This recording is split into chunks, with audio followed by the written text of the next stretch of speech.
No wood splitter, just a maul. Just a maul and some determination.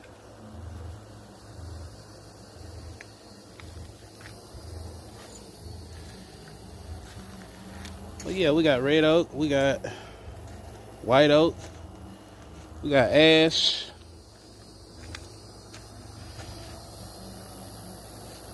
Got some wood that's already been well seasoned. Got some wood in here going on 2 years.